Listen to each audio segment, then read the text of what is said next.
So today's film was a movie I have been looking forward to for almost 3 years, and that is, or I guess 2 years. That is Paddington 2. If you will recall, if you followed A Year with Women, the last film I was supposed to watch in 2014 was Paddington, and it got moved from a December release to a January release in 2015, so I was unable to see it until 2016 because of A Year with Women, and it was the very first film I watched when that year ended. And it was so worth it. Paddington is so good, and I've seen it maybe 10 times since then. It is so fantastic. So when I saw they were going to have Paddington 2, I was like, give me this film right now. And then, much like Paddington 1, it was released in Europe in the fall and dumped in January here in America. I don't know why they keep doing this. This movie is so good. It should be a much larger film, and I just read that it's like opened 7th this weekend, and I'm like, what movies are you people watching that aren't Paddington? You're wrong. This movie is so wonderful. It follows up Paddington 1. Hopefully you saw Paddington. Following the adventures of Paddington Bear, as voiced by Ben Whishaw, the sweetest man ever. And the Brown family, played by Hugh Bonneville, Sally Hawkins, what are the kids' names? Madeline Harris and Samuel Jocelyn, as well as Julie, what is her name? Julie Walters as their cook. And in this one, he's trying to save money to buy a book from the antique shop owner, played by Jim Broadbent. It's a pop-up book of London that he's going to send to his aunt, who is still in darkest Peru. She's in the home for retired bears. And he's doing odd jobs to save money for this. However, during the midst of this, a big carnival opens. And the big carnival is how this pop-up book has made it into the antique shop. And opening the carnival is an actor who used to be a great stage actor and now mostly stars in dog food commercials, played by Hugh Grant. And he invites Paddington up on the stage to open the carnival, and he asks what his big wish is, and he tells him about this pop-up book he wants to buy for his aunt. However, unbeknownst to everyone, the Hugh Grant character, Phoenix Buchanan, knows something about the pop-up book that the rest of us don't. This entices him to steal it and pin the crime on Paddington, who then ends up in prison with the likes of Noah Taylor and Brendan Gleeson. Brendan Gleeson is delightful in this movie. Obviously, the rest of the film is him trying to clear his name, capture Hugh Grant, get the pop-up book back, and all in time for his aunt's birthday.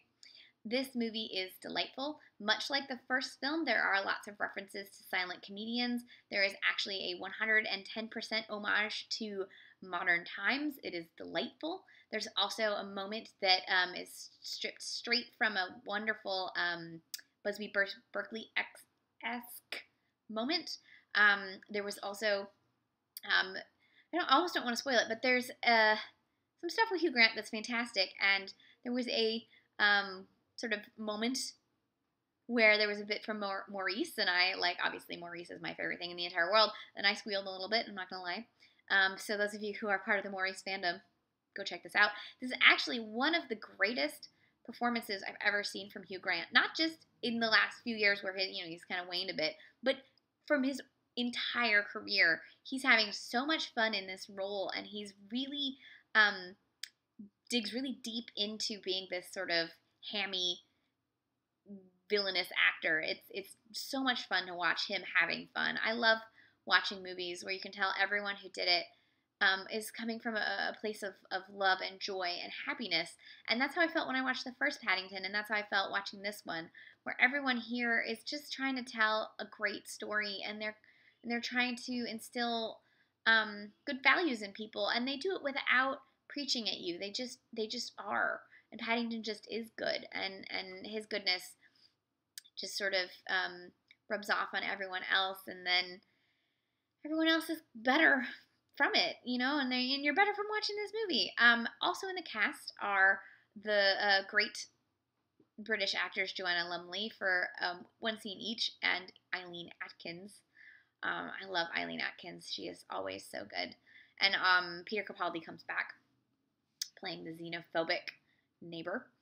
It's a beautiful film about the importance of seeing the good in everyone, and how seeing the good in everyone brings out the good in everyone.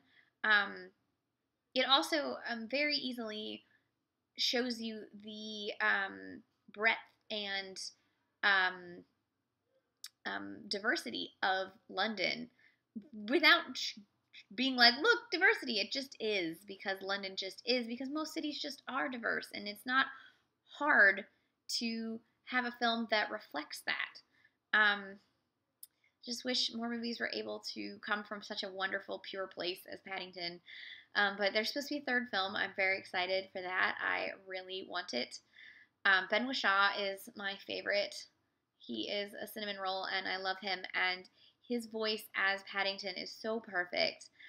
It's just utterly delightful. So I recommend this. It's so beautiful. There's so many sequences. There's bits of it are animated, but they are done in such a way that, God, the artistry that goes into this film and moments in this film are just beyond anything anyone's really doing right now. There's like a bit where they go through the pop-up book, and the transitions between the different pop-up pages, but it's like mixture of real and fake, and it's just so good. It's just so good. It's such a well-made, well-acted, happy, beautiful, lovely film, and you should definitely check it out. It's not just for children. It has something for literally all ages. I don't know anyone who didn't like the first Paddington. I don't know anyone who would hate this movie. It's just wonderful, ray of sunshine in a terrible world. And that's what Paddington is, and that's what these movies are, and you should check them out. And both films are directed by Paul King, and this one is co-written with Simon Farnby, and it's produced by David Heyman, who did all of the Harry Potter movies. And it's just wonderful film, and you should check it out. I think it might even be better than the first Paddington, and I didn't even know that was possible. So this is Paddington 2. It's a 2017, 2018 film, depending on what part of the country you're in, or what part of the world you're in. But watch it, love it, live it. Paddington, fantastic.